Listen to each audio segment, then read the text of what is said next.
right, so I have a question for you. I think it's really wonderful when you're meditating with you or the Dali Lama, someone who is on the path of either enlightenment or on the path of enlightenment, or your teacher. You know, all those people are kind of like, right, they've got so just good energy. Yeah, I mean, even when I just started open up to your energy, I felt a certain, when I was kind of co-meditating with you, I could feel just a certain kind of sweetness, just a very sweet heart. I get really, really sweet. I don't know how to describe it, just kind of a sweet. Well, that's very nice. That's very nice. Thank you. Yeah. So, but instead of just keeping mum on this subject, let me just revalidate your feeling, which is that people that know me think I have a boyish sweetness. So it's not just something you made up. That's all I have to say. Go on. I'm saying we're not even in the same side of the country, but you've tuned in. Yeah, no, I so really... It's real. But also, you know, like the Dalai Lama is known for that. And also, God is not a wrathful father figure, you know. There's a divine sweetness. When we soften up, it is there for us by whatever name you call it. Yeah. It's not mine. Yeah. And if you don't believe in God, it's not God's, you know. Maybe you experience it through co-meditating with your sleeping child. Yeah. Yeah, the kind of pure innocence. There's a... The pure innocence, like before time and before your selfing project, before selfiness arose. Yeah, yeah. It's interesting because I think it's one thing when you're co-meditating with someone who has just so many good intentions. And in your book, there's actually a really interesting chapter that's about meditating with someone who is, you know, you may have conflict with. And so that it's one thing when you're connecting with someone like the Dalai Lama. That's easy and nice. Yeah, it's nice. It's like, right, that was a polite. Transcendent, wonderful, delightful experience, right? And I was trying to figure out, okay, who could we co-meditate with where, you know, I was thinking about who could I pick that someone would know, has to be a public figure. So Are you saying for a difficult person? Yeah. So at the risk of cutting you off. Yeah. So now you've jumped from like one end of the spectrum, you know, let's call it meditating with the Dalai Lama, which is the name of my chapter 3, or meditating with God, or your highest ideal. Archetype is a good word for this. To the other extreme, you know, I mean, this is taught in the spiritual traditions. You know, meditating with or forgiving or love your enemy. Right. The critic, the adversary, the enemy, the person that's betrayed you, and you fill in the blank. Your ex, your whatever-in-law, or jump to the biggest bogeymen, you know, Hitler, Idi Amin, whoever's your bogeyman. Right. I should say bogey person. Right. So we do it similarly, but that's a big challenge, and that's like a more advanced practice because everybody wants blessings and love, quote, from above. Right. But who really can practice Jesus' injunction to love your enemies, and how? So this is a practice of how. Remember the principle of resonating together, breathing together, resonating, you know, getting used to being together, interbeing, not just reacting and judge, you know, and feel what you feel, because feeling is healing. You might not feel the joy, but you can feel authentic anger or fear. You know, if you think of Hitler or whoever, I don't know. You know, if somebody perpetrated something on you personally in your life, you know, the rapist, the abuser, somebody you don't like my old friend Babba Ram, who was such a spiritual pioneer and brought Dharma to this country with Be Here Now in 1969, and is still writing books and living in Hawaii. He said, when Tricky Dick Nixon was in the White House, I was in India and I was practicing loving everybody, and my guru said, put somebody on your altar. You have all these saints on your altar. That's too easy. Put somebody on the altar that you don't like. So being Ram Dass, Professor Richard Alpert from Stanford and Harvard, Massachusetts, he got a picture of Robert McNamara, who was, I think, I got this right, the Secretary of Defense and pushing the war in Vietnam or something. Yeah. And who he really couldn't stand. And so he put his picture on the altar too, along with Sai Baba and Maharaji and Buddha and the Dalai Lama and Kala Rinpoche, all the pictures that were on his Indian-style altar in the ashram in India. And every day he was meditating on, on Robert McNamara among the other saints. Wow. And trying to equalize self and other. And, look, I hate McNamara and I love, the Dalai Lama. Yeah. But really, not what's the difference on their side, but yeah. Do I really want to, keep holding this distinction? How can I love my enemies as Jesus and every prophet teaches? So breathing with them, getting used to equalizing the saints and the sinners. Interesting. Not to quote McNamara a sinner, I'm just saying equalizing the good and the bad. This is how we get free of this incredible preferences that we suffer from. We can still choose which flavor of ice cream to get, no problem. But we don't have a tantrum if we don't get that flavor. Right. Well, I was thinking realizing great equanimity and spiritual detachment opens room for love. So you can love each of your children the same. Yeah. Which is very important, even though they're very different. And you might have different relations with them. Big love is bigger than liking and disliking. Yeah. And this this kind of co-meditating with the enemy, the critic, the disliked. Again, we could choose Hitler, somebody who really... McNamara and Hitler are not the same, let's face it. Yeah, yeah. No, my current example is Donald Trump. Okay, for that's me, a good example. I just get kind of revved up. I see the article that he wrote, or he said about the Carly, whatever her name is, who was the ex-CFO or CEO of HP, and I just gets on my nerves. He has a lot of silly things to say about women, but he'll get his dues. Yeah, no. He'll come back to him. Anyway, he's an entertainer. He's having a good time. Yeah. So if I were to co-meditate with Donald Trump, so that's a good example. Okay, so let's actually. First of all, you have to visualize his hair. That's a very important attribute. And you can't really dislike it. It's like fun. It's absurd. It's okay.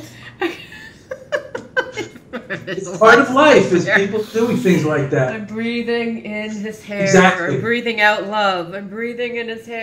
No. You're getting too far ahead of yourself. Okay. Okay, so let's pick Donald Trump. Imagine Donald Trump. Okay. We're co-meditating with Donald Trump now for purposes of one-ing, equalizing self and other, going beyond this overreactivity. Okay. It doesn't mean we have to vote for him, God forbid. Yes. Just overcoming this overreactivity. Okay, so that's a goal. So to show me how I would do it. So, I don't know, somehow I don't have a picture here on my desk to show you, but you all know what Donald Trump looks like. He's out in the news. Yes. With his pompadour and his golden helmet of makeup and his suit. And, By the way, I just heard some very important news, and I want to share this with everybody. I heard already. That Donald Trump is not going to be on that show anymore, which I've never seen, because The Apprentice. Oh, right. He's not. But who's taking over? Here's the joke. This is not a joke. The announcer said, "How would you like to be terminated by the Terminator?" Because Arnold Schwarzenegger is taking over for Donald Trump. No! As the boss in The Apprentice. Isn't that great? Oh, no. That's awful. That's to show you what category we're in. But not to say these are sinners, but if you don't like Donald Trump, just imagine him in front of you and just looking in the eyes. Or if that's too much, just breathing together and just tolerating it for a moment before you overreact. Okay. Because love is bigger than like and dislike. If you want to be Buddha-like or Jesus-like and learn to love thine enemies, which is so important. Okay, so I'm thinking of him as just tolerating. I feel irritated. Yeah. So just be with that. That's a co-meditation with difficult feelings. Feeling irritated and recognizing that you've stirred this up out of nothing. Donald Trump is not there bugging you right now. You made this up. And you can feel whatever you feel. Just feeling is healing. Worrying about it is stress producing. Suppressing it is stress producing. So just breathing and feeling your reactions to Donald Trump. And some other people might be doing this. They might be liking him. Yeah. But that's equally made up because he's not there with them either. Yeah, this is an exercise in with your reactivity. It's your person who bothers you the most, right? There are probably some that bother you more. I want to get back to. You probably mind Hitler or somebody, Idi Amin.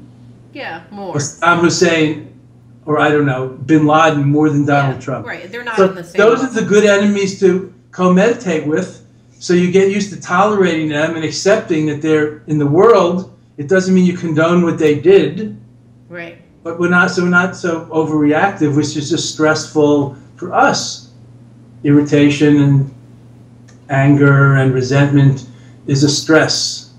So we can judge the sin, but not judge the sinner, is an ancient teaching of okay, got it. So I feel a certain amount of anger when I think about Donald Trump. You know, it's just that guy is all these stories about what he's like and what I've read about him. I've never met Donald Trump. He's an insecure, narcissistic guy, but he's a human being, and there are worse people in the world. Some people like him, some maybe vote for him. I mean, right. No, and then there's a certain amount of kind of, say it like it is, kind of not political that I appreciate about him. People don't like these politicians who are slick and media trained from Washington. So then we have other kinds of people like Donald Trump and other people, Bernie Sanders of Vermont and others playing the game. Yeah. So America will get what it decides. I mean, it's a kind of a karma, We vote and then we live with it.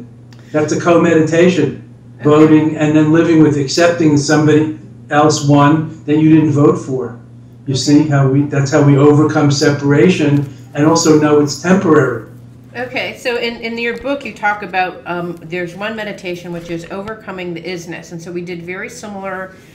You have a very similar kind of beginning and end to it, where you're co-meditating with that person, tuning in to Donald Trump.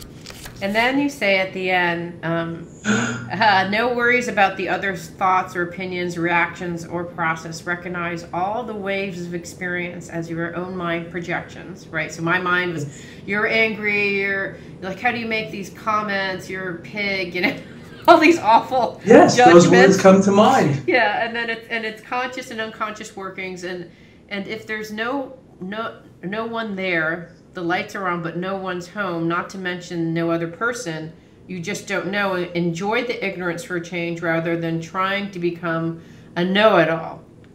So I could say I'm a know-it-all. I feel like I know Donald Trump. I don't know Donald Trump. I've never met him. Okay. No.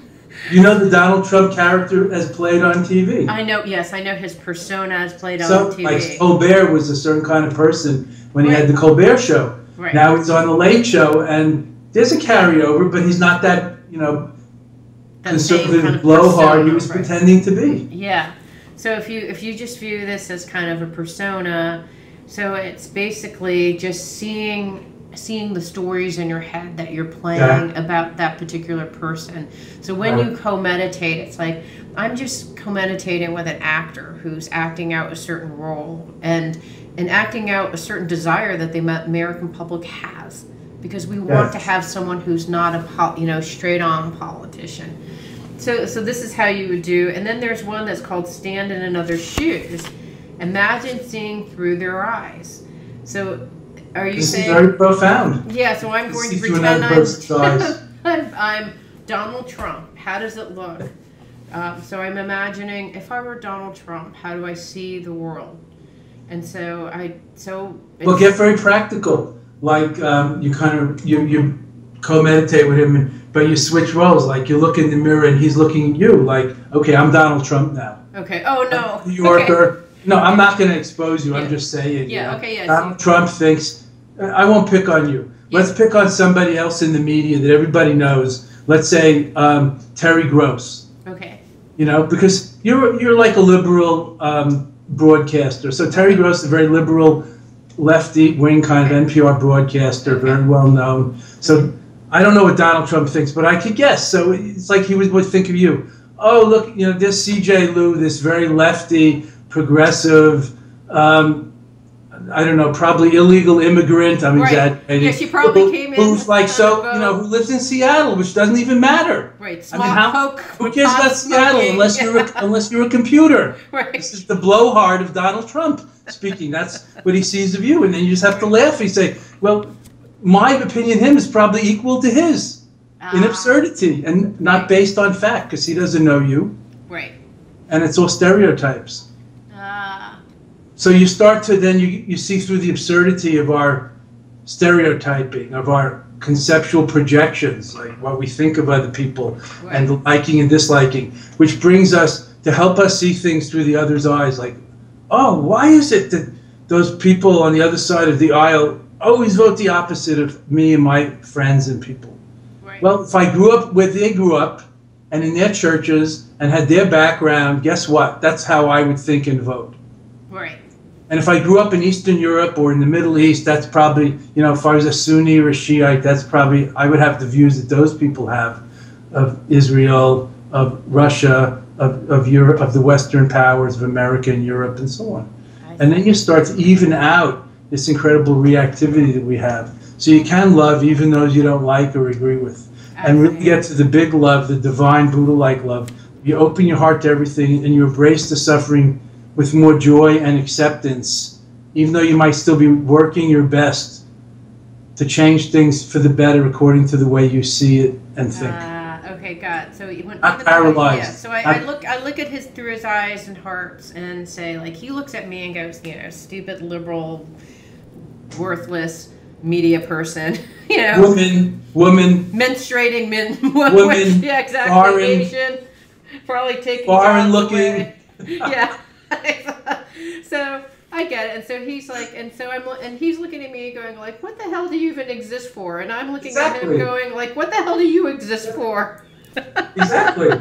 So that's how much we're the same. So you got to love birds of a feather. Here we are. Right. Opinionated, American know-it-alls. Right. Yeah. So we know so much, but we understand so little in this over-information. Right. And we're probably so educated, but so ignorant. Yeah. So we probably have an equal dislike for each other, an equal sense of incorrect judgment about each other, an incorrect sense of assumptions about who each other we're all about. So that's the feel and heal without suppressing or judgmental evaluation, without manipulating or interference.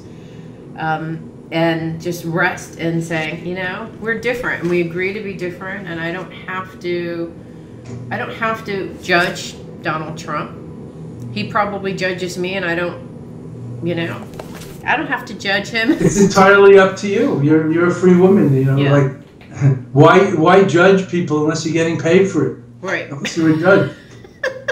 You must have better things to do. Okay, so here's my question. Let me go on just to say that this is a very important and difficult point about how to equalize self and other, and we have to start somewhere. So the breathing together and the being together in person or in imagination. Imagination is a good place to start, but you can also do in person with your difficult colleague or in-law when you're advanced enough. Yeah. And breathe together and not think I have to love them.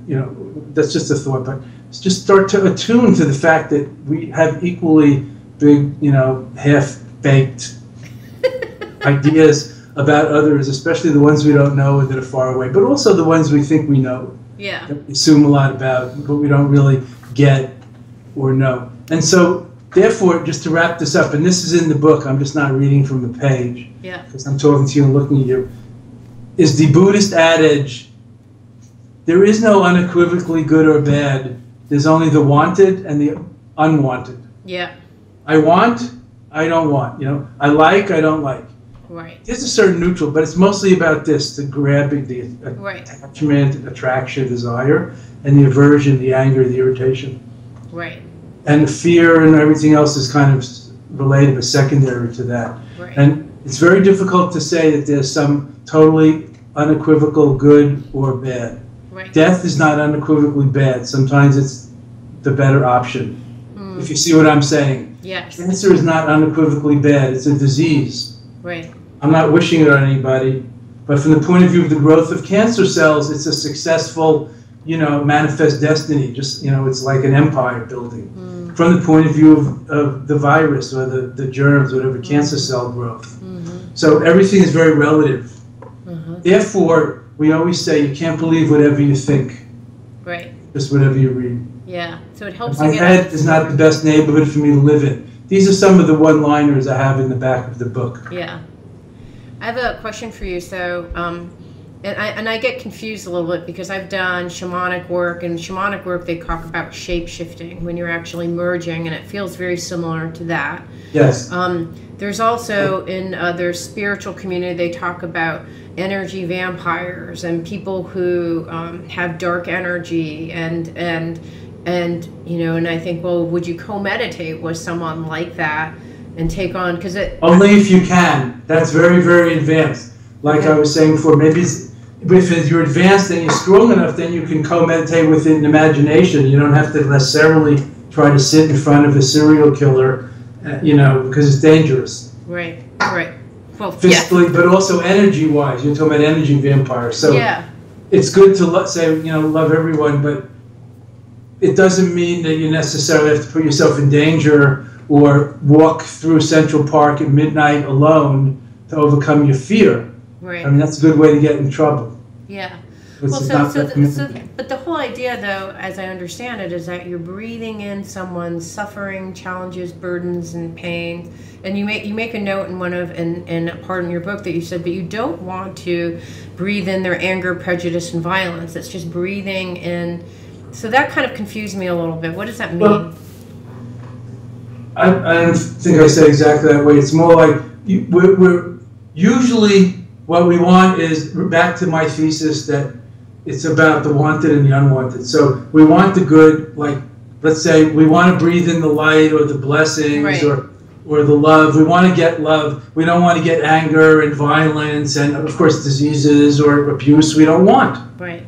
So we're not going to sit here praying, may I be abused, but we're just trying to open to the idea. Like, we don't always have to be like this and defensive all the time. In the theater of imagination, in this guided co-meditation, we're getting used to being more accepting and detached and tolerant and resilient and dancing with life, not just staying like a wallflower where it's safe. Right, okay, I or get it. On our side of the aisle, When you go to the New Year's party at the Senate or Congress, I hope they don't all dance on separate sides of the aisle like it's a war. Right. It should not be that. That wouldn't make sense. It's very important that we don't over-reify or concretize this breathing in the negative and make ourselves sick and breathing out the positive and making ourselves impoverished. Every spiritual seeker has heard the words, but it needs to be said again. The more you give, the more you get. So here we practice not just always, I want what I think is good and I want not, I push away, avoid what I think is bad. More embracing and welcoming and equalizing the good and the bad, the self and other, the wanted and the unwanted.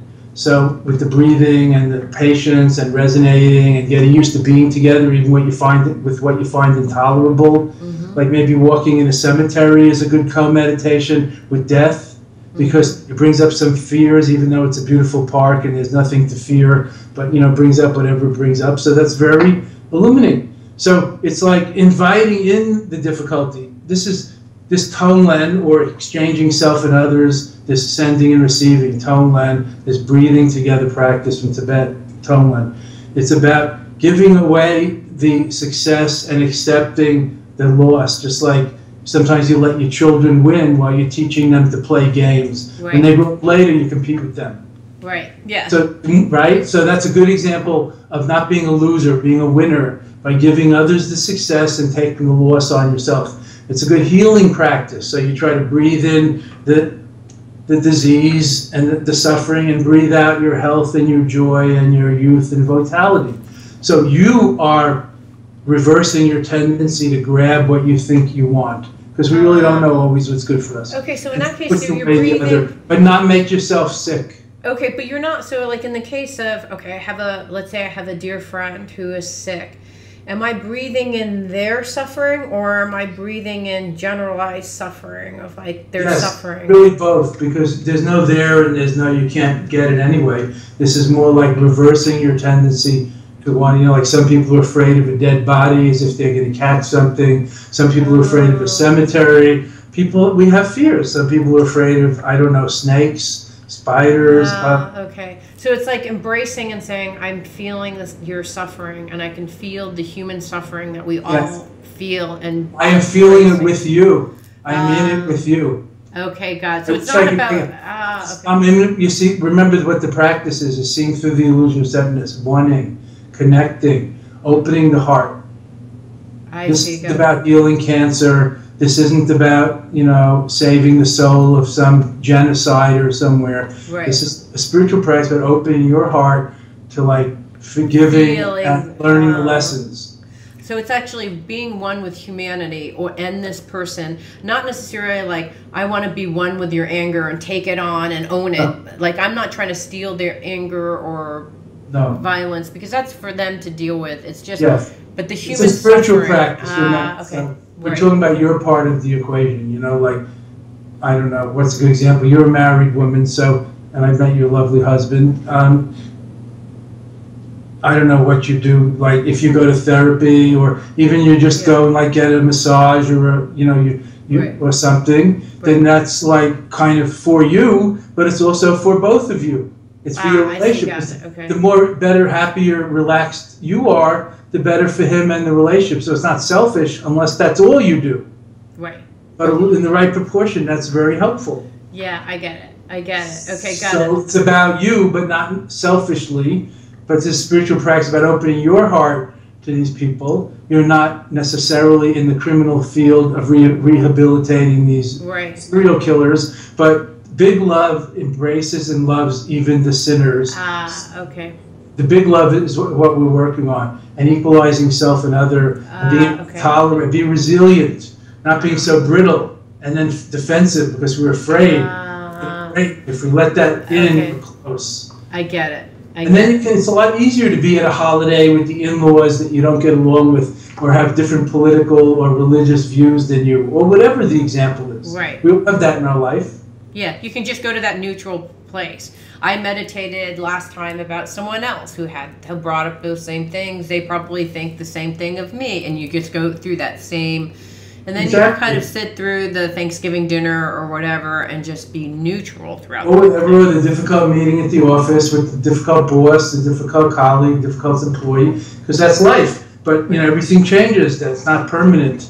Yeah. And the values and the spirit is much more long-lasting. These are just the little ups and downs of life. Okay, right? Got it. And you say hello to your neighbor, even though maybe you disagree with them about everything. Yeah. But still can be polite. Right. Yes, I see. Don't have to be best friends. I get it. So it's actually tuning into the human feelings that we all have, not necessarily owning them. Because in shamanic practices, there's shape-shifting, where you kind of tune into the energies that we are all one with. Whether it's me and a plant, or me and a tree, or me and you, or me in this book. Whatever it is, it's energetically connecting and just being one with that. Make me one with everything, with that entity. But it's very different than there is also where you actually pull out dark energy out of people. And that's not what this is all about. That's a different practice. This is like, and again, you can do this with nature, co-meditating with, like I like to co-meditate with water. If I'm by water, a pond, a lake, a river, I don't close my eyes and try to go in. I'm with it. I watch it, I listen, I let it happen, and it meditates me. It washes everything away. Fascinating. I advise you to find what does that for you. Maybe it's the wind, maybe it's the garden, the earth, the sun, maybe it's music, maybe it's dance and movement.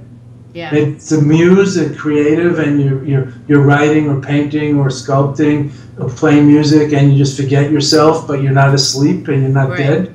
Right. So it's forgetting yourself but finding your true being. You're just being. You're not planning about what you're going to do with this music later. You're just totally like an empty reed making the music. Right. So if you find what is your natural nature element, that's called your natural goddess. Yeah. That's a way to co-meditate with nature, be one with nature, like go beyond yourself. For me, it's trees. Trees is it for me. Breathe the tree, become the tree, and know how to be rooted, but stand there, and you can move your arms, but you're still rooted. There's a lot of treeness that we could learn. Yes, I Not agree. just very square, like a tree's a hard thing. No. Yeah. Not just that. The tree goddess, or the tree, being, sort of.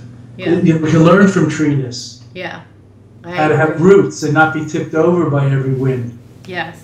The trees are my favorite of all the different things to co-meditate with. We are talking to Lama Surya Das about his book, Make Me One with Everything. And what I love about the meditation that you stepped us through, it's the same process. It's the Tonglen. Is that what you said? It's Tonglen, yes. Tonglen. It's a Tonglen part of the long. How do you pronounce it? Long jump. Long jump. Foot training. Yeah. And so you can actually use the same process for anything, whether it's co-meditating with Donald Trump if you want to, or a Dali Lama or a tree. It's the same exact process, opening up and seeing through not good or bad, just noticing what you want or don't want and accepting it all. And you get to know yourself better, which is part of, becoming wiser and more mature. It means so much to me that you're listening to the show, and love your support in any way by giving me comments below, or to subscribe to the show or share the show with friends. Thank you again for your support. Love and blessings.